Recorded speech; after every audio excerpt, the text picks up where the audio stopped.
وبعدين بقى زمالك، وبعدين ايه السيناريوهات؟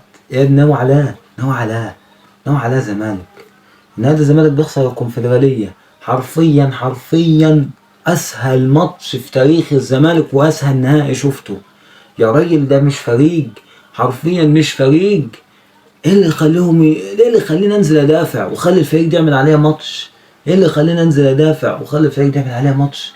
ده انا كنت ماسكه في الجزائر في قلب بلده في وسط جمهوره هاركو. ازاي ينزل يعمل عليها ماتش في بلدي؟ 60,000 متفرج والاستاد متقفل، معرفش عدد الجمهور كام بس الاستاد متقفل. يا راجل اقسم بالله حرام الجمهور اللي روح زعلان، حرام على اللعيبه اللي مش رجاله، اللعيبه اللي مش قادره تلتزم في ماتش، اللعيبه اللي مش قادره تاخد فرصه تخلي الجمهور ياخد نفسه، تخلي الجمهور حرفيا يفرح. اللعيبه اللي مش رجاله، ما كنتوش رجاله النهارده بالمعنى الحرفي، ما كنتوش رجاله. ما حدش يكلمني في دعم ايه تاني؟ هتدعم قد ايه؟ دعم ايه يا ابني؟ دعم ازاي؟ ياه دعم ايه تاني؟ انا كل ما افتكر شكل الجمهور في الملعب حرفيا ببقى هموت. بص عايز اعيط عياط كده، محدش يسكتني من اللي شفته. شكل الجمهور والحزن والناس عماله تبكي وناس اغمى عليها. ايه يا عم احنا مش بنلعب على نهائي كاس العالم يا عم معتمد جمال نازل تدافع، مش بنلعب على نهائي كاس العالم نازل تدافع يا عم معتمد جمال. ده ننزل اهرق، ده انت جايب جون في الدقيقة 5، جايب جون في الدقيقة 5 يا بني ادم. ليه؟ ادافع 85 دقيقة، 85 دقيقة دافع فيهم قدام فريق حرفيا ميت، حرفيا فريق ميت. انت اللي كسبته الثقة، انت اللي خليته هاجم عليك، انت اللي عطيته الفرصة ان هو كان هيسجل فيك كمان.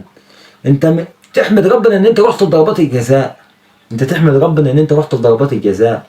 ده كان هو ممكن يسجل فيك كمان، كان ممكن يسجل فيك جون واثنين وثلاثة لولاش الحظ والتوفيق كان ماشي معانا. وبرضه عايز اقول نقطة، مش هتمشي معاك كل مرة، مش هتمشي معاك كل مرة بضربات الجزاء، مشيت معاك مرة مرتين خلاص يا عم، خلاص يا باشا هغير.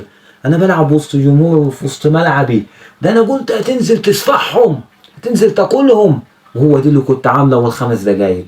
بعد اول 5 دقايق في المباراه حرفيا ما شفتش الزمالك تاني، انا حرفيا ما شفتش الزمالك تاني. جيت في الشوط الثاني عندك 45 دقيقه ما قدرتش تعمل هجمه، 45 دقيقه ما قدرتش تعمل هجمه، وعايز تفوز، عايز تكسب بطوله.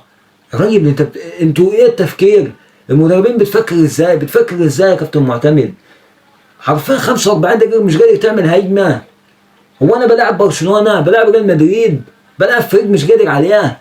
ده انا سجلت فيه في عرضه يا راجل وكنت هفوزه. ليه خليت السيناريو اتحول علينا احنا، خليت السيناريو اتقلب علينا احنا، خليت السيناريو جه لمصلحتهم هم بسبب استهتار لعيبه.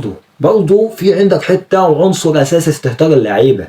لاعب زي شيكو بنزا ده لاعب اقسم بالله لاعب مغمور